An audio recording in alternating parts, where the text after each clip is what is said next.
Hello everyone, SoulsBorneFanatic here. Today, I am here to give my thoughts and prayers on Armored Core 6 Fires of Rubicon. I have just finished playing Armored Core 6 last night, and I wanted to give my thoughts and opinions on this wonderful game that I just completed, and explain why it's so good, why it's my game of the year. It won't win game of the year though, let's be honest. It managed to get an 88, or was it an 87 on Metacritic? I don't remember, somewhere around there. And you have games that came out that got, 97s, 96s. And I love me some From Software. Man, I love From Software, but Armored Core 6 is rather niche in comparison to, Zelda and Final Fantasy and Baldur's Gate 3. If I'm being completely transparent and honest here, out of those games that I have played, the new Zelda, the new Final Fantasy, haven't tried Baldur's Gate yet. I've enjoyed Armored Core 6 more than both of those games, probably combined, honestly, part. Which is this an Evangelion reference? Not yet. I've never played an Armored Core game before, so I might get some things wrong. So you're gonna have to forgive me for that. First of all, this game is hard. It's a From Software game. It's not a Souls game, but it's a From Software game. And yes, a large part of the difficulty is not building a terrible mech, because if you build a bad mech with a very shitty build, you're gonna get fucking shit on. If you're good at the game, and you try to make double bubble gun work, the bubble gun, you might not make it too far. But so let me showcase my ACs. I think I did a pretty good job on these ACs. Ran with 3 the entire game. I had these 3 types of ACs. One that was rather lightweight, meant to move around really fast. Had a shotgun, the plasma sword, I think, and 2 big rockets on the back. And then you had the other one, which was more of a medium type build, I guess you would say. It wasn't very light like the other one. It had more AP, I think it was running with different rockets. I think I had a grenade launcher instead of a shotgun. Still had the same melee weapon. And then my third build, which I used to destroy the final boss, because the final boss is a piece of shit, was 2 miniguns and 2 of the best rockets. And it was a tank build. I beat the final boss. Now, a question that may be on your mind is, why didn't you use the other 2 builds for this final boss? Well, I'd like to get to that later. About the final boss, I want to talk about the whole game, and then get to the final section of the game. So as you may or may not know, Armored Core 6 Fires of Rubicon is set up in a way to where it's mission-based gameplay, right? You go from mission to mission, and a lot of these missions are pretty interesting and very fun to play. Name a few. You have one where you climb this giant mech that's walking through a desert, and you have to take that down while fighting other ACs that are trying to stop you. And you got a giant eye laser on the top. But my personal favorite is at the very end of the game, Carla's having you fly around during a coral surge. It's in the sky. You have unlimited energy and you just fly around taking down ships. That one was very cool. You fight bosses throughout. I played through multiple bosses. Some of them make me feel like I'm playing a Souls game. Especially one of them that has a second phase. That shit threw me for a loop.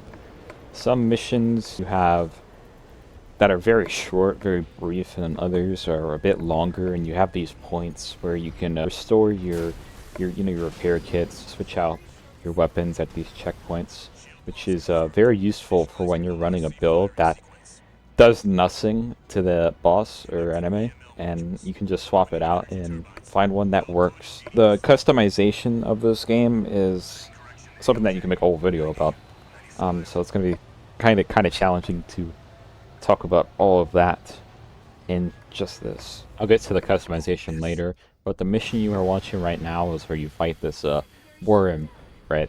And the only way to fight it is it's a gimmick fight, right? You have to have this cannon on your back that fires this beam, that weakens it so Rusty can shoot the death laser from a million miles away. It was a very cool boss fight.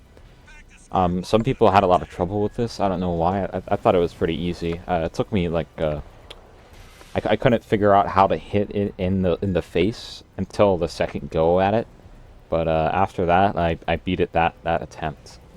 It was a very cool mission though. You have missions like that, and then you have missions where you just sit there and guard a point for like 5 minutes. It's not exactly top tier missions, and then you have garbage missions. You have your amazing missions, and then you have your missions that they're okay. I could go without it though. That's how I'd put it. I'd say that there's not a single mission that I hated playing. It's just that I had much more fun with the worm mission than the guard the point mission. Or the mission where you're in this fog and you have to find your way out of it. That was kind of annoying, but it wasn't exactly the most frustrating thing in the world. I would say they did pretty good with the missions. I didn't hate any of them. You have 3 other things that you can do in this game. You got your training, which it teaches you how to play. And then you got these duels, right, in the arena, where you fight these other ACs. Tell you a little bit about the world's lore of Rubicon. I loved reading every single last one of those. It was fascinating. The world building that they do for FromSoft games is always incredible, right? But for Armored Core 6, like I was loving that shit.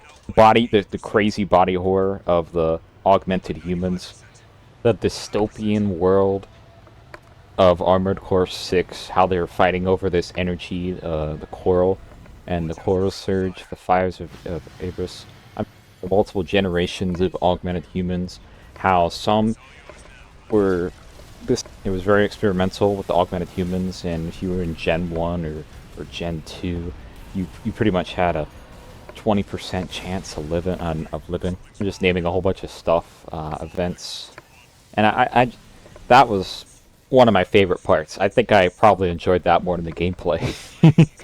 That's one of the most enjoyable things about the game for me, was the arena fights. The fights are, you know, most of them, you curb stomp them, and then I struggled with like 2 of them. It took me a few attempts for those. The final 3, I beat first try. I guess my AC was just busted, but it was very fun. I had a lot of fun doing that. And then the final thing is the online mode. Haven't touched that. I never touched any of the online stuff for FromSoft games. And you have the team-based fighting that I haven't really done. You also got your 1v1s that you can do in the online arena. I heard that there was a weapon that was very busted. I think it was called the Zimmerman or something. I think they just nerfed it recently, or maybe they nerfed something else. Patch just got pushed out today.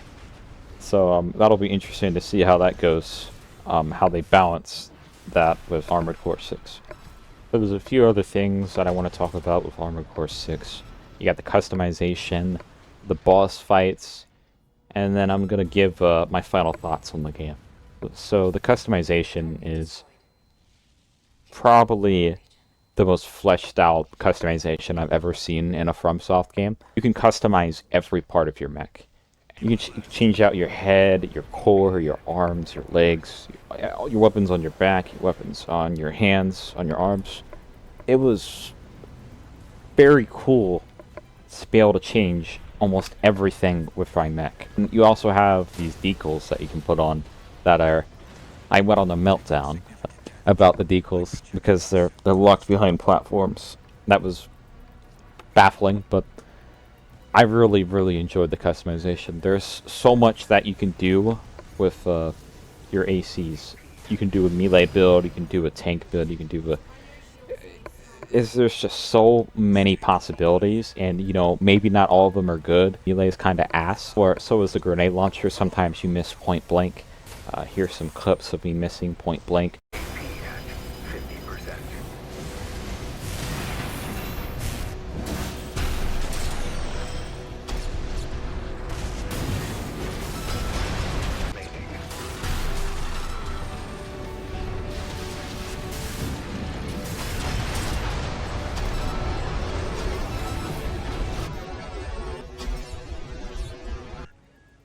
sometimes when you're swinging the melee attack where it goes around twice, your AC will suddenly start to go up and miss completely, or miss point blank. It was very weird when that happened, kind of frustrating.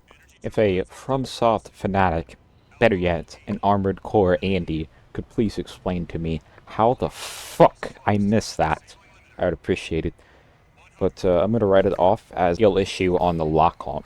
You know, the lock-on needs to level up, I don't know, on locking on. Alright, so let me talk about the bosses for like 20 minutes. Armored Core 6.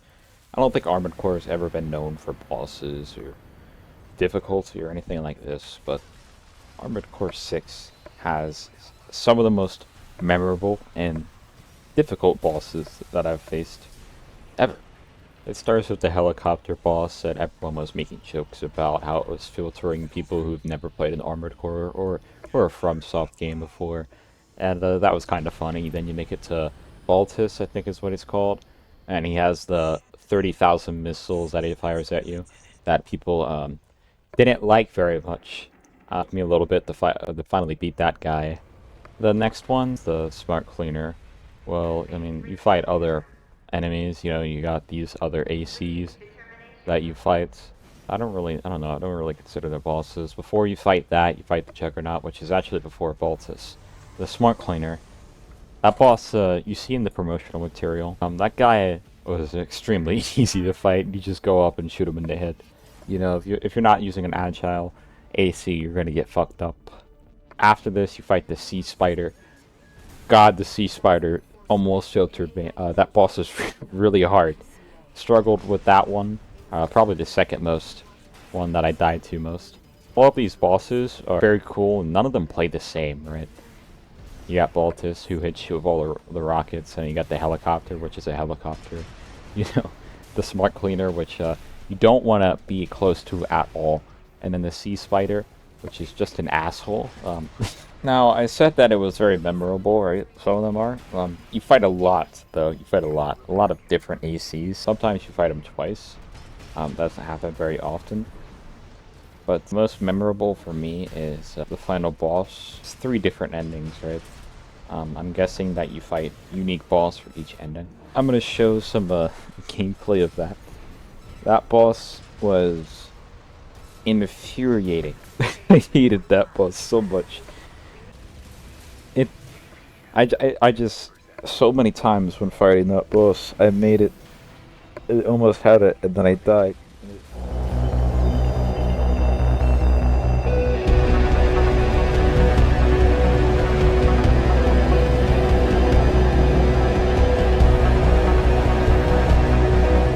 But hey, at least the music was great as always. I just, so many times when fighting that boss, I made it, almost had it, and then I died, and it just physically hurt me each and every time, and I said, you know what, fuck this fight. I'm not gonna try and tell you that this is a bad boss fight, but I am gonna tell you that this is a fucking hard boss fight, man. It's so hard. I struggled so much with this boss. It has some really cool attacks, right? The design of it is very cool. It's a very cinematic fight. You truly feel like you are fighting for your life with this fucking boss, right?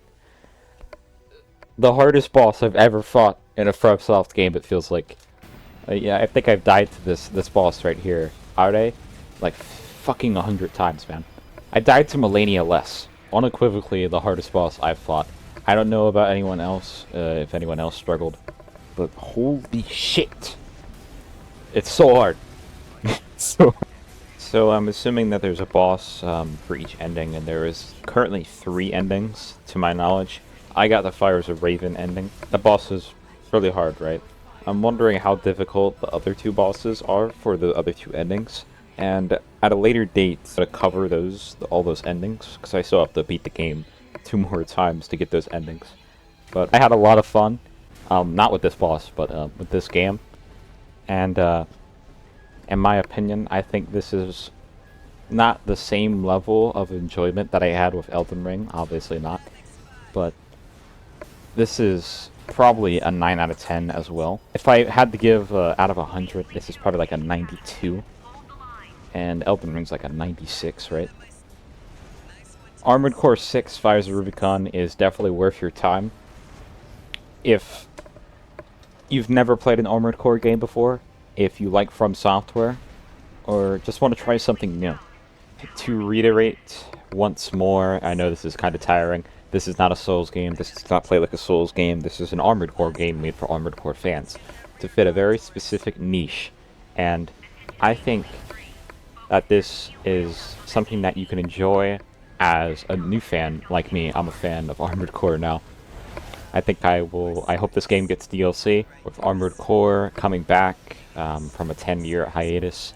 I think there's a lot of potential here to further expand upon what they have done.